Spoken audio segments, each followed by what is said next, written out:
Alright, I know that some of you have been eagerly waiting for the review of the Kingfisher machete, so here it is. Let's get to it. This is designed by Baryonyx and made by Condor in El Salvador, and the concept is a fighting machete, something that's a versatile tool, but it can also be a poor man's sword. So the introductory price is $44.98 US dollars.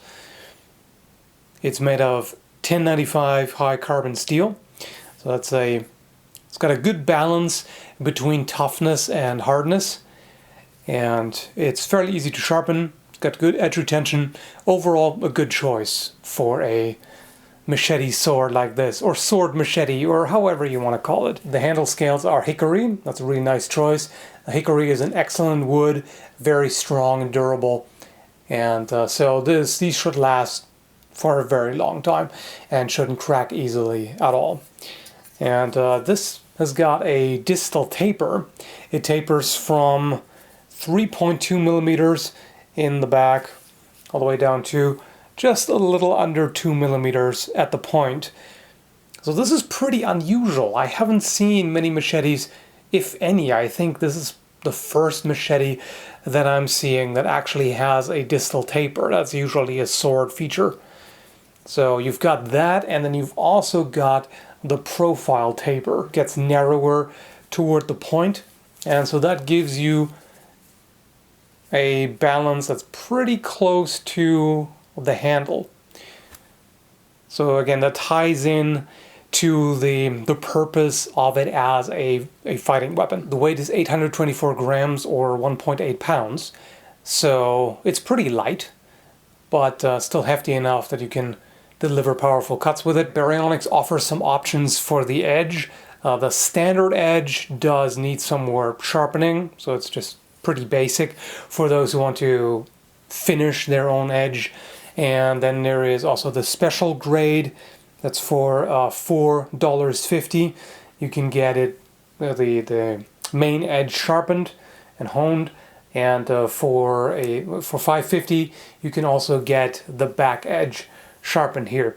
Now, personally, in my opinion, that shouldn't even be called special grade. That should be the standard, and I would highly recommend, if you're interested in this machete, to go for the full sharpening, because the sharpened back edge here is very useful, and you should definitely go for that. And also the sharpness that it comes with this option is really good. So, but at the same time, it's still nice that they give you the option of saving on that if you are good at sharpening and you have, you know, certain preferences for how to do the edge. Then you can very well, you know, finish it yourself and save a bit of money. But at the same time, $5.50 for the full sharpening is not much at all. So overall, the idea with this machete is to keep it as affordable as possible. This is supposed to be a good option for somebody on a budget, or, you know, if you want to supply a number of people with machetes, then it's much more affordable than if you went for a sword. So what makes this a sword or a sword machete? The overall profile makes it very useful for both thrusting and cutting, whereas machetes normally are just for cutting. It's got a guard. The light weight and balance is very useful for that. And also the handle shape. So it's got this finger choil here that you can use quite well to assist you in a thrust. You know, similar to how on a rapier you would put the finger over the guard, you can do that here. You can put the finger on that choil, and in fact I can really use a rapier grip with this, and I can very well use rapier techniques that work quite well with this blade. And because it is so strongly tapered in profile, it thrusts nicely. So all the force is concentrated on this narrow and fairly thin point. Makes it very effective. And the guard obviously protects the hand. You can potentially catch a blade in this hook style guard here. You could even potentially strike with this corner here in particular on the guard. So definitely a lot of options. And a thin sharp blade like this cuts like a laser. I mean, the way it just zips through tatami mats is amazing. You can do some really nice cuts that make the top part of the mat just slowly and dramatically tip over and slide away. So you can really tell how well this cuts. And the idea with this is that you would be able to deliver effective cuts against an attacker even if they're wearing relatively sturdy clothing. And the thrusting ability is intended in case you're attacked by somebody who's wearing thick winter clothing. Now, in that case, cuts may not be a good option. So you need a good thrust with that and a nice narrow, thin point. I also tried wood chopping with it, and that worked very nicely as well. Now, again, this bites deep. That's a nice thing about this edge here. It's a relatively coarse grind that gives you this micro serration on the edge that makes it bite very well into the material, and it can also slice quite well through tough materials. The drawback of that is that it's not quite as durable as a more finely polished edge, but it really depends on what you want to use it for and your personal preferences. There's nothing really wrong with this, and it does cut really nicely. As said, chops into wood just fine. The blade has the right kind of flexibility that you don't have to worry about it breaking as you do hard chopping. And after the tests I've done, this is where the sharpness is at. Still very adequate. Further up here, of course, it has dulled some more, but even so, you can see it still slices the phone book paper just fine. And the back edge, yeah, very sharp. So there's a lot that I like about the Kingfisher machete, which reminds me I should point out that this was sent to me for free for review, so there is a possibility for bias there, even though I try to avoid it. But let's move on to the things that I don't like about it, and there are a few. For one, the handle scales aren't terribly well fitted to the tang. I'll show you here in the close-up. The tang actually protrudes a little bit past it in some areas, and it's fairly rough, which again is to be expected at a low price point, but it's still a bit of a bummer. Now, it's not bad enough that it's really hard on the hand, but it certainly could be better. But I do like the bevel here that makes it comfortable in the hand and prevents hand shock to an extent. As far as the finger choil is concerned, I think it's a good idea in this case, because as said, this is quite useful for additional point control for a thrust. The drawback is that when chopping, if you hold it like this can get pretty hard on the middle finger. So it's not very comfortable in that regard. Now, if you don't have particularly large hands, you can actually hold it under the finger choil.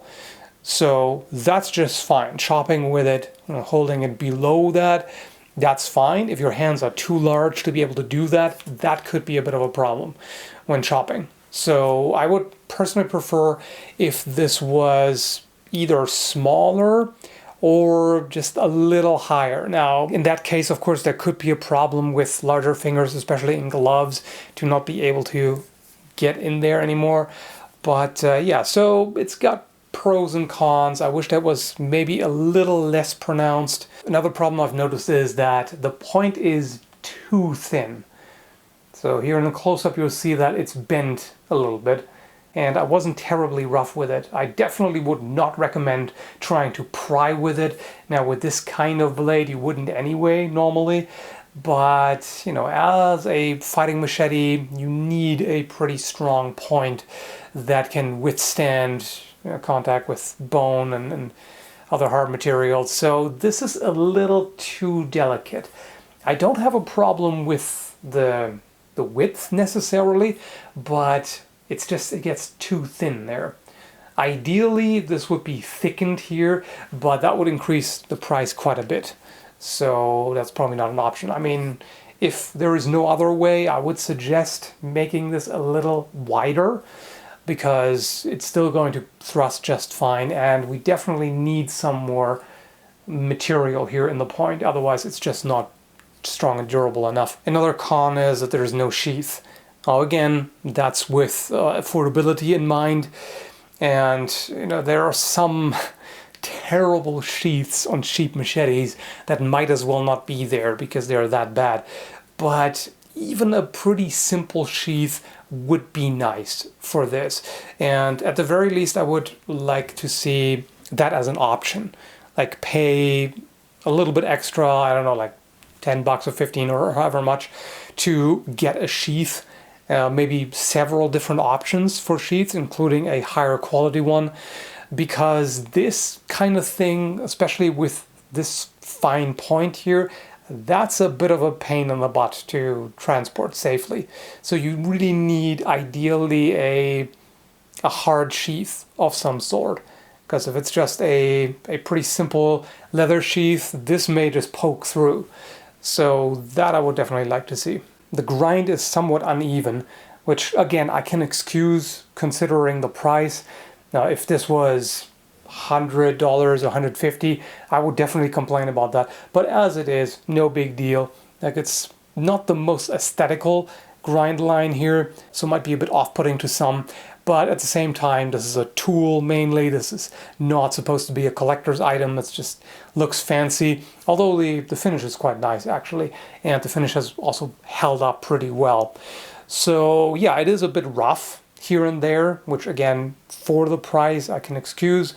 And otherwise, yeah, but it's held up very well to the tests. Now there is just a tiny bit of, very minor edge damage. And a few areas that would be like, doesn't even need to be fixed. You just gotta take a honing steel to it. No big deal at all. And as I said, it's a cutting beast. So yeah, in terms of performance, it absolutely delivers. No doubt about it. And it's well worth the money, in my opinion. So if you're interested in it, I'll leave a link down below to where you can order it. And yeah, that's about it. So I hope you found the review helpful. Thanks for watching and have a good one, folks.